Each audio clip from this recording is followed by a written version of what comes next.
probiotik itu menjaga eh, kesehatan kita secara fisik dan secara psikis. Oke. Jadi kalau orangnya stres dengan makan probiotik, dengan makan prebiotik, maka stresnya akan lebih mudah terkendali karena si probiotik ini akan mempengaruhi mood kita melalui jalur yang namanya jalur usus ke otak yang itu di luar kendali kita gitu.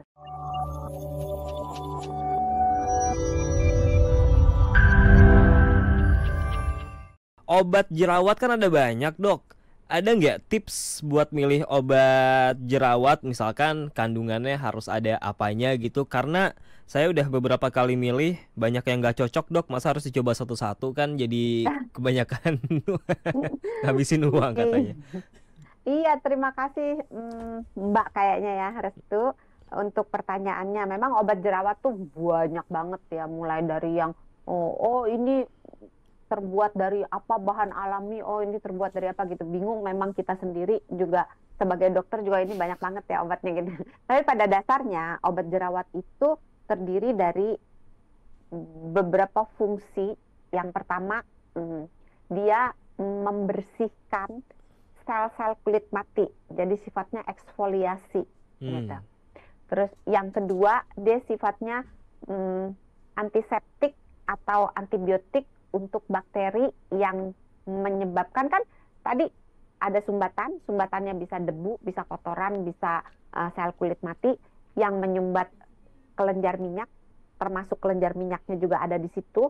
Terus kalau parah dia ada bakteri yang masuk ke dalam. Nah, antibiotik dan antiseptik untuk mengatasi bakterinya. Terus eksfoliasi untuk mengatasi debunya, kotorannya, sel kulit matinya. Nah, tinggal kita lihat masalah kita itu banyaknya di mana. Oh ya, ada juga obat yang untuk meredakan si kelenjar minyaknya. Tinggal kita lihat masalah kita tuh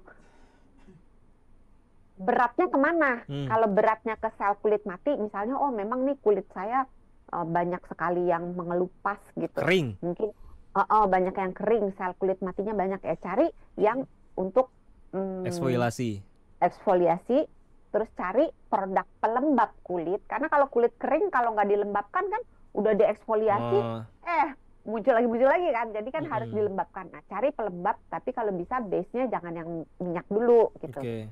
Terus kalau untuk yang nggak terjadi reaksi peradangan yang parah, kayak misalnya jerawatnya cuman, kan ada tuh jerawat yang cuman komedo putih-putih doang atau bintik-bintik hitam doang. Nah, kayak gitu mungkin bakteri belum ada gitu, sehingga nggak perlu dikasih antibiotik gitu. Jadi sebenarnya kalau ditanya milih yang mana, tergantung keadaan kulitnya. Tapi kalau misalnya kulitnya yang jerawatnya itu udah yang gede-gede, yang bengkak, merah dan sakit, biasanya sebaiknya sih itu ke dokter aja, karena itu bisa menimbulkan komplikasi yang ujung-ujungnya nanti menyebabkan kulitnya berbekas. Kan jelek, apalagi kalau di muka ada bekas tuh mengganggu secara estetika, jelek gitu.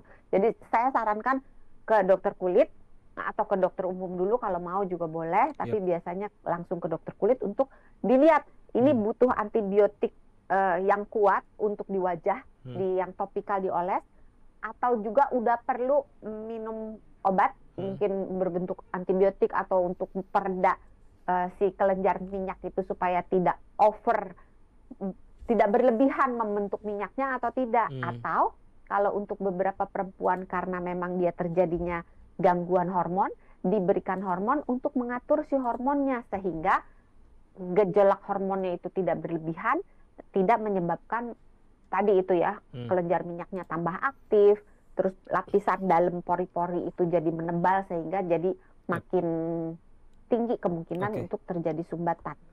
Terus jangan lupa obat jerawat itu nggak bisa cuman dari minum dan oles, harus juga dengan gaya hidupnya. Karena kalau makannya nggak dibenerin, tidurnya nggak dibenerin, stresnya nggak dibenerin, itu kayak ngegaramin laut. Percuma. Jadi sebaiknya semua aspek diperhatikan. Mudah-mudahan menjawab untuk Mbak Restu. Ada juga Pak Habibullah, sejauh mana dampak dari konsumsi tape untuk mengatasi masalah jerawat? Emang bisa ya, Dok? Secara tidak langsung bisa. Selamat malam Pak Habibullah.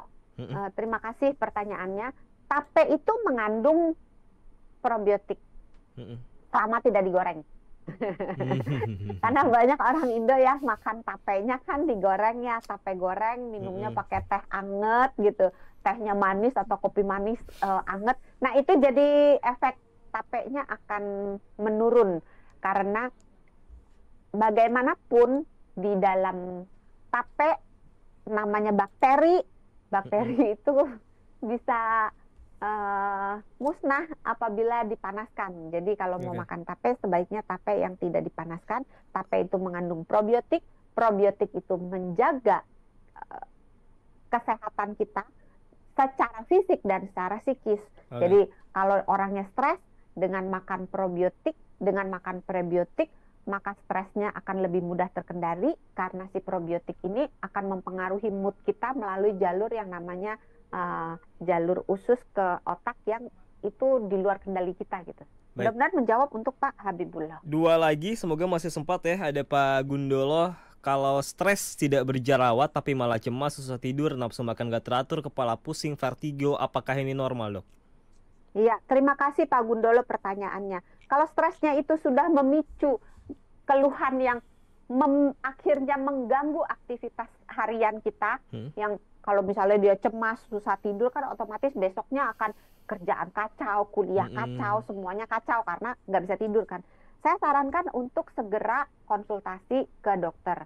Boleh dokter umum, boleh psikiater, boleh juga psikolog. Hanya kalau psikolog biasanya hanya psikoterapi, jadi ngobrol doang, diberikan cara mengatasi pikirannya yang cemas, yang takut, yang khawatir.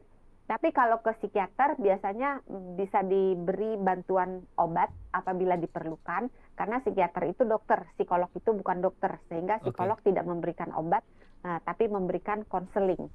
Nah, untuk Pak Gundolo jangan khawatir, banyak sekali orang yang mengalami perubahan dan bisa mengendalikan perasaannya, mengendalikan stresnya hanya dengan ayo konsul ke ahlinya gitu. Jadi jangan disimpan sendiri. Kalau selama belum mengganggu aktivitas masih mau disimpan sendiri. Misalnya, aku mau healing-healing aja lah, mau holiday, mau olahraga, mau apa segala masih boleh. Tapi kalau udah sampai mengganggu, apalagi orang lain juga merasakan, kok ini Pak Gundolo kerjanya jadi nggak beres ya, misalnya. Nah itu sebaiknya secepatnya diatasi. Karena makin cepat diatasi, makin cepat sembuhnya, makin mudah dikendalikan.